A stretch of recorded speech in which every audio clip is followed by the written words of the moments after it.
Alright, ladies and gentlemen, boys and girls, Muskrat Mafia, let's talk a little bit about camping. Alright? I can tell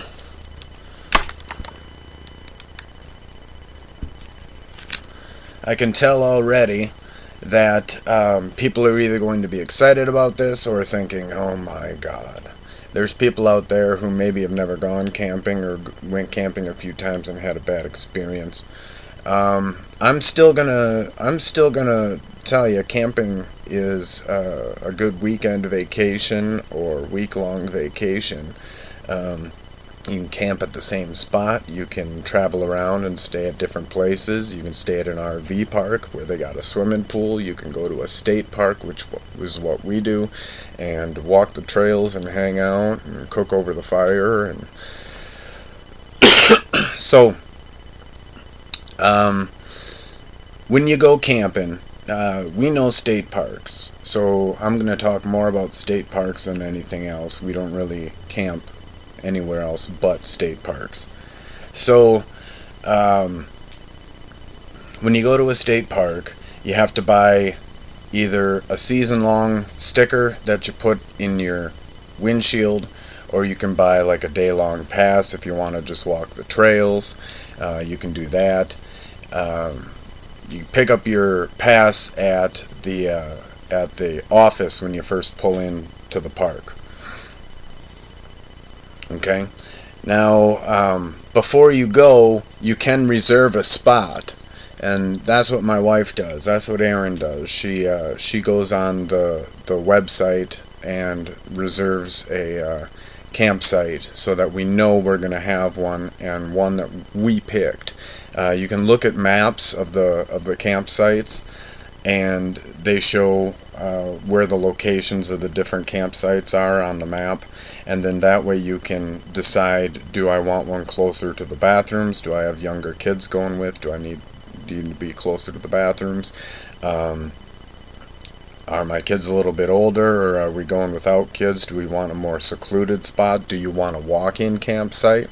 We went to one walk-in campsite. A little bit of a pain to haul everything in there, and then at the end of it to haul it all back out. We had to make about 5 or 6 trips with the wagon that we brought with us, and it was downhill and uphill and downhill and uphill. So other than that, it was great. There was hardly anybody down there. There was a couple of campers. There was 5 sites, and I think 3 of them were filled, counting us. So that was a good time. I had some anxiety though about waiting to leave, because I knew it was going to be a pain hauling it all back out. And so I was kind of worried about that the entire camping trip, so I had a little bit of anxiety while we were enjoying ourselves. Anyways, back to camping. You got your site, you got your pass or your season-long sticker.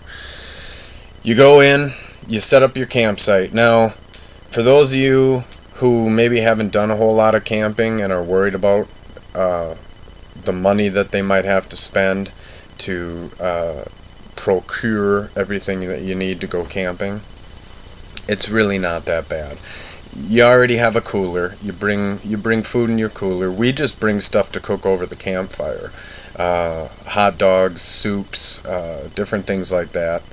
And then we got camping pots and pans. Bring your own pots and pans from the kitchen if you want to. We bring eggs with us. We make omelets in the morning. We make baggy omelets. Okay, baggy omelets. This is how you make them. You can make them at home too, because it's a lot easier and a lot less mess. You have to get a pot of boiling water first. Alright, get yourself some Ziploc bags. You crack the eggs into the bags, and then you throw in whatever else you want. Shredded cheese, black olives, whatever you want in your omelet. A little bit of meat, if you got some cooked sausage or something like that, throw that in there. Green peppers, whatever. And then you put that in the boiling pot. And then that pot cooks the omelet. And I can't remember if it sinks and then rises when it's done, or if it floats when you first put it in there and then when it sinks to the bottom it's done. It's been a while since we've made these omelets. But either or, whichever one happens, it's ready. You just open the Ziploc bag and it slides right out of the bag onto the plate. It's super easy. No pan to clean out with frozen egg, or not frozen eggs. Not frozen. Why would they be frozen? Cooked eggs in there to scrape out. Anyways, alright, so camping. Spending money. What we do is we tent. So we spent money on a nice big tent because we got 4 of us that go plus 2 dogs, so we needed like an 8-man tent, because whenever you're looking at tents, however many people they say can fit in the tent, cut it in half. I'm telling you right now, cut it in half, because they got just sleeping bags. They don't have all the gear that you bring with, so cut it in half. But get yourself a nice tent, or a little 2-man tent or 4-man tent or something like that, or you can even get a 1-man tent and have your buddies get a 1-man tent, or have a buddy that has a tent. That's even better. Otherwise, you can go to RVs. You can pick up a pop-up. We used to have a pop-up, which was really nice, and the kids really liked it. We ended up selling it. We needed some cash for some bills and stuff. I think that's what happened. So get yourself a pop-up, a couple $1,000, or just rent one. Most RV stores or dealerships have different types of campers that you can rent. Rent a pop-up. It's probably only going to be a couple $100. Rent a pull behind. Rent a full-sized RV. Whatever you feel most comfortable with to camp with it the first time. I know people call it glamping when they call it glamorous camping, glamping. When people go in RVs, and even some pop-ups and stuff, to some people that's glamping, because you have a bed and you're inside and you got a sink and running water. That's the other thing about campsites. A lot of the campsites do not have electrical and do not have water. So if you're going to get one of these units and you want to have water or electrical, you got to make sure you pick the campsite that has the hookups for that.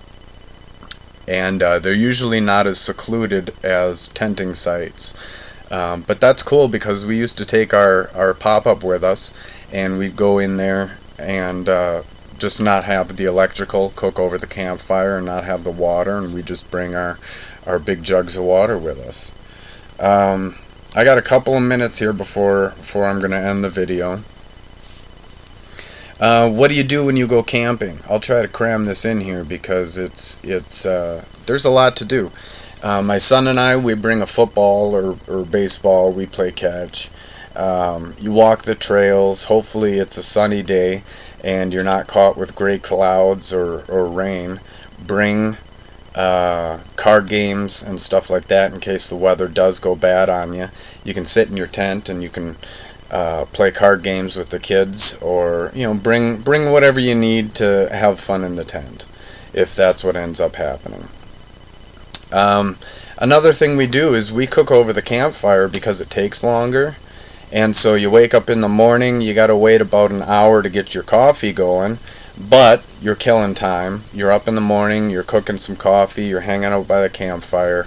Coffee gets done, kids may want something for breakfast, you guys may want something for breakfast, so cook that up. So about 10 o'clock, 10:30, you're finally done with breakfast. And around noon, you're going to start cooking lunch. So you got an hour and a half to hit the trails or play some catch or play some cards on the picnic table. Pretty much every campsite we've ever been to has had a picnic table at it. So yeah, spend some time with the family, spend some time with the kids, spend some time with the loved ones. Enjoy the outdoors. That's important. Enjoying the outdoors, enjoying some quiet time away from electronical beeps and buzzes and vibrations. So, alright guys, I'm going to sign off here. Thanks for watching the show. I notice I got 2 subscribers, so thank you very much. Love, peace, and chicken grease.